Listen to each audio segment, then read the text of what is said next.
Case as usual. Don't know why I'm singing. Some rice. Anybody want some rice? I gotta itch that. Yeah. Even when things go bad. Oh god, I hope that cayenne don't get in my eye. Even when things go bad, things don't go your way. Still a positive. Always gonna be a positive. Or you gotta look at the positive side. Is that better? Booyah! It's not better. um, so this upload I'm reviewing Futurama season 3 episode 4 and 5. Episode 4 is titled Parasites Lost. Episode 5 is titled Amazon Women in the Mood, or Amazon Women in the Mood. Excuse me. Something along those lines. I'm gonna get the best one out of the way first, even though it's not in chronological order. Or should I? Nah. I stay in order. So episode four is actually one of the best episodes that they've made. That's been made under the Futurama series. This particular episode, they stop at a filling station, and of course, there's just I kid you not, there's about 10 or 12 little little things that are meant to be funny within the first, not even before the first, I think right before the first commercial break or right after the first commercial break. There's like 10 to 12 things in this movie that I'm only coughing because I just got done cooking with some cayenne pepper, so it's still in the air. I should be ventilating the area, but I'm not. Silly me. Um, but yeah, what was I saying? Man, I lost my train of thought that quick. That's bad, isn't it? So they take a stop at a field. Yeah, okay. So like I was saying, at least 10 or 12 things that were done to induce laughter before the first commercial break, and there's no way I was gonna get all of them. And like I said before, if I did get them, my delivery would suck the life out of them. But anyway, um, he decides to get a sandwich out of the restroom and the vending machine of all things. So he eats the sandwich, no big deal, but it's full of parasites. Okay. Now, reality, you're like, oh, he's gonna die a horrible death and have to expel all those. No, but this is fiction and set in the future, so the parasites actually help him. They increase the health of his body, and they also stimulate uh, repair of his brain. So he becomes more articulate, and just overall his IQ rises up, which uh, which is something I might need right now. But anyway, which makes it easier to express himself towards Leela, which he has a crush on. I wouldn't go as far as to call it love, but they call it love in the series. I just feel like, well, of course it's an animated TV show, so of course it wouldn't be 100% real in that aspect. But I just don't consider that. Oh, excuse me. I just don't consider that to be love, but it's good entertainment. So, um, so the episode pretty much goes on like that. There's jokes. It's nonstop. This is one of the episodes that really made me laugh. My dog. Sometimes I think I shouldn't have her in there. She is just looking for scraps on the ground. Hey, hey, hey, hey, hey, hey, hey, hey. No mas. No mas. I think she understands Spanish a little bit. She can get when you get a rescue dog.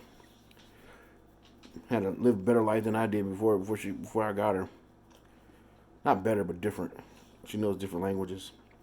But anyway, so So yeah, the parasites actually are very beneficial towards him, and he's able to convey his emotions towards Leela. So this episode has Fry and Leela are the main two characters. Of course, Bender's always like popping in and out of most of the episodes, and I think he acts as the comedic relief. I feel like, oh yeah, and in this episode, there's two things I did remember that were funny. Tuberculosis and what was the other one? Caribbean Drano, I think.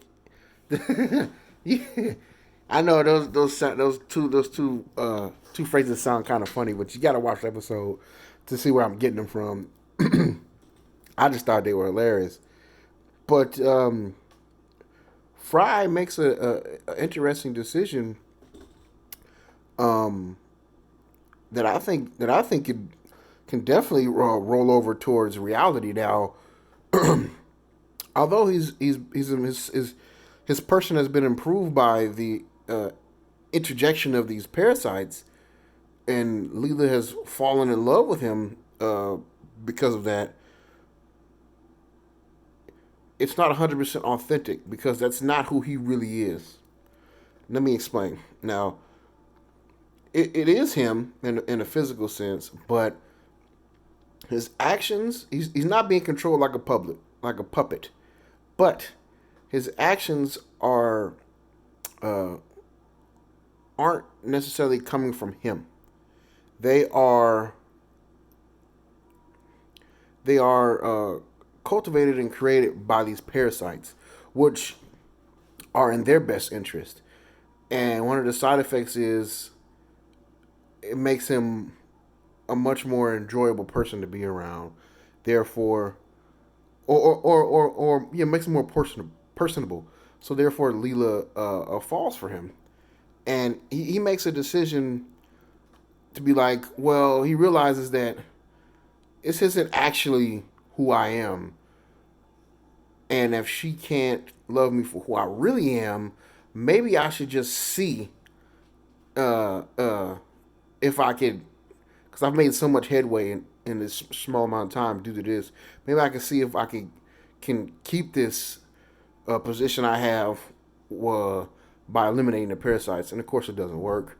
She automatically is repulsed by him, but the end of the episode has a glimmer of hope because there's an instrument when played in the future can project an image or can project one's thoughts.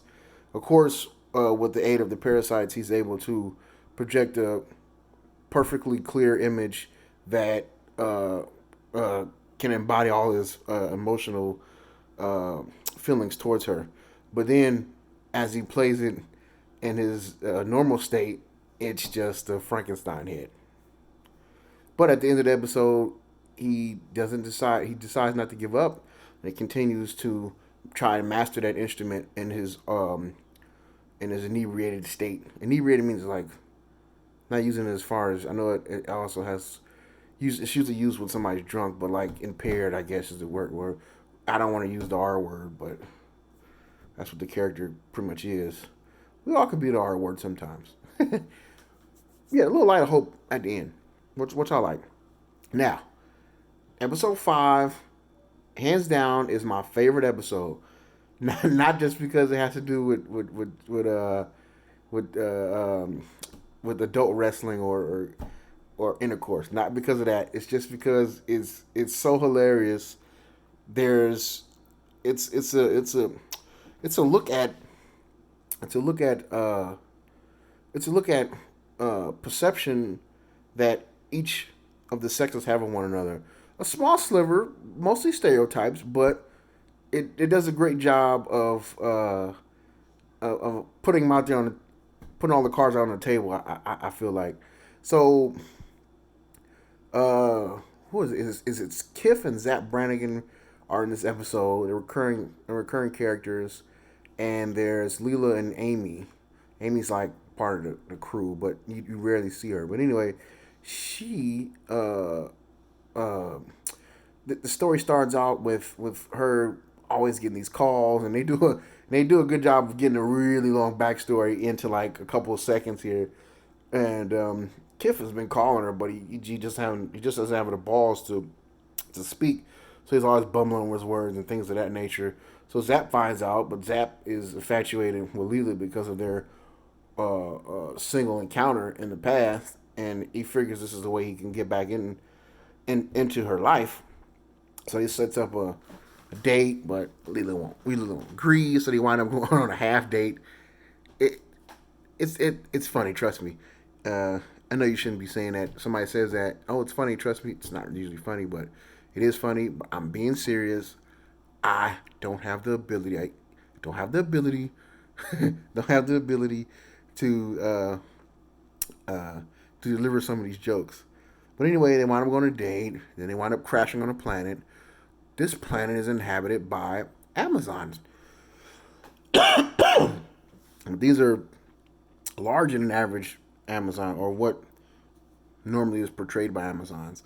Of course, the whole planet doesn't like man, and there's a couple men there. And the funniest, to me, the funniest part of this episode is the fact that the biggest punishment they can give to male intruders is having intercourse. But of course, I didn't mean to rhyme, but of course, the size difference when having intercourse can cause death to the man, and they make a joke of that when they show the bone, the remains of the last men that were there.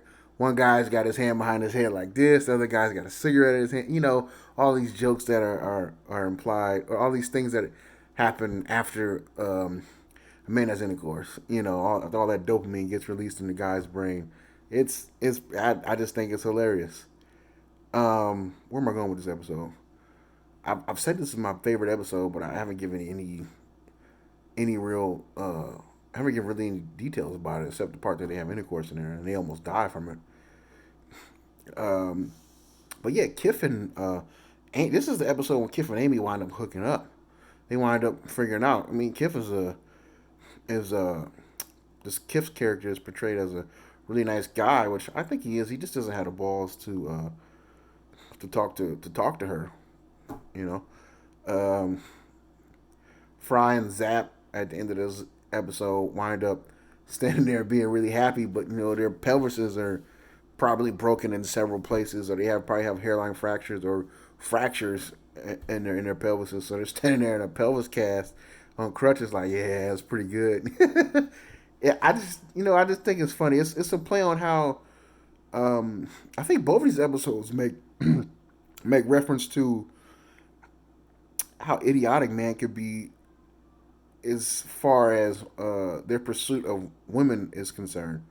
They both make light of it and bring it up, which I think Futurama as a whole just does a great job of